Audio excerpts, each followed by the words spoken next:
देखो जो रथ पे कोई कितना सुंदर आदमी जा रहा है। दूसरा बोला भैया वो बात छोड़ो, ये देखो कि ये सुंदर कितना लग रहा है। तीसरा बोला सब बात छोड़ो, रथ कितने धीरे ले जा रहे हो बड़ी, और देखो जबकि हाथ में कितनी सुंदर बसुरिया है। अब बे एक दूसरे से जई बातें करने लगे, लेकिन जब काऊ की याद न रही हम लगे काहे को इनो। भगवान ने ऐसी माया बिछाई। अब भगवान मंदिर के पास में पहुंच गए। अब वे सैनिक ससपालक लगे हैं आराम से। इधर मेरे भक्तों रुक्मणी जब गई हैं पूजा करने के लिए, तो मैया के पास में पहुंच गई। और मैया कहने लगी बेटिया कहाँ जा रही हो? हम तो पूजा करने जा रही हूँ। और मैया तुम आ जाओ मेरे पास में, हमारे मन में ऐसी आते है तुम्हारे गले लग के हम खूब रोए ले।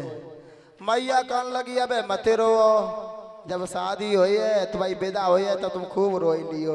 अबे तो रोइयो लली आंखें लाल हो जाए तासो, अबे मत रो। रुक्मणी को तो मालूम हुई थी मैया हम आज ही जा रहे हैं, तो रुक्मणी कहने लगी मैया तुम जय समझो हम आज ही जा रहे हैं तास तुम रोए ले।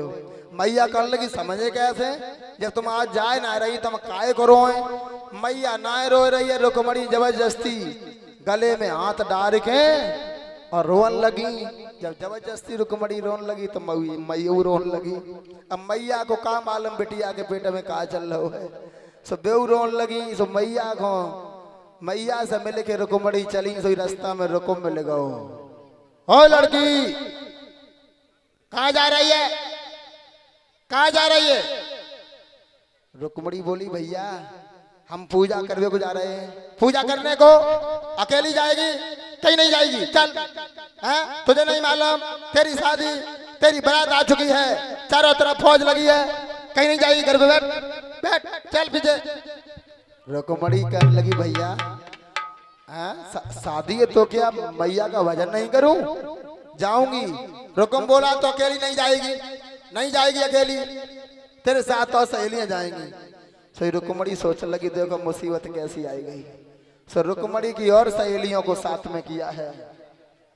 रुक्मणी तैयार हो गई हो तो आ जाए।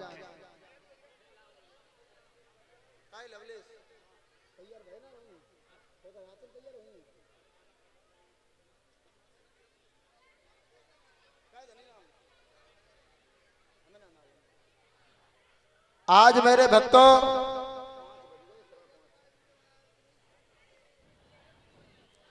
और जल्दी जल्दी करो, और टिफिन बांटे जा रहे हैं, वीडियो बन रही है तो जल्दी देख जाओ और बढ़ जाओ, समय ज्यादा हो रहा है और अब हम नहीं इंतजार करेंगे।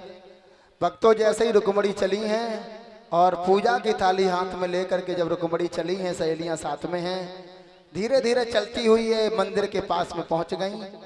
सो इधर से कोई नहीं बोला, कन्हैया बोले।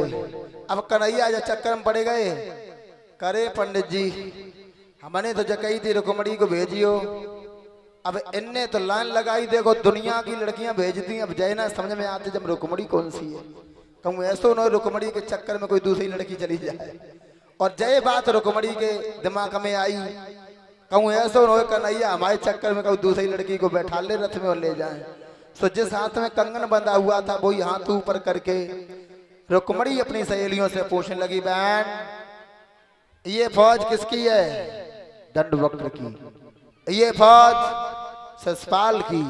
और जो कंगन चमका सोई कन्हैया ने देख लिया, पहचान लिया और बोले जे ये चमक चलो, इन्हीं का खत गया था मेरे पास, बस इन्हीं हमें ले जाना है। भगवान कन्हैया ने टारगेट बना लिया, इन्हीं उठाना है। और आगे बढ़े तो कन्हैया ने एक बात पूछी, जब बताओ तुम इतनी सभा आई हो, एक ही गाँव की हो अलग अलग गाँव की हो? सो रुक्मणी तो ना बोले पाई, और संग की जो सहेली यदि वो चिल्लाए कि बोली अकल नहीं है तुम्हें, अकल नहीं है तुम्हें? तुम नहीं जानते ये राजा की लड़की है, ऐसे बात की जाती राजा की लड़की से? कौन हो, कहाँ से आए हो, यहाँ क्या कर रहे हो, तुम्हारी हिम्मत कैसे पड़ गई? तुमने राजा की लड़की से सवाल क्यों किया, क्यों नहीं बोलते हो, बोलो ना। रुक्मणी कहने लगी जे ज्यादा बनते। रुक्मणी ने गुलका दो, चुप बैठ नकटी नायत है, तू काहे को बोली बीच में? कोई परदेसी इंसान खड़ा है, और कोई बात पूछ ली तो कौन सी मुसीबत हो गई है, बीचम दौरे पड़ी, हट पीछे। अब रुकमणी को तो मालूम ही है थी कि जब मुसीबत बढ़ रही है, बस सहेली को पीछे ढकेले वो तो भगे आई गई और रुकमणी आगे बढ़ी। और रुकमणी ने सवाल किया, हे श्याम ये तुम्हारे हाथ में क्या है? कन्हैया कहने लगे, बसुरिया। क्या बजा लेते हो? जवाब दिया, हाँ हाँ। क्या बजा सकते हो? कन्हैया बोले, नहीं। क्यों? कन्हैया बोले, देखो हमने जो बजाई बसुरिया तो चारों तरफ दुश्मन लगे हैं, तोड़ डालेंगे मेरी पसुरिया, तासे हम नहीं बजाएंगे बसुरिया हुई, हम नहीं बजा पाएंगे। तो रुकमणी बोली, दिखा सकते हो? हाँ दिखा सकते हैं। कन्हैया ने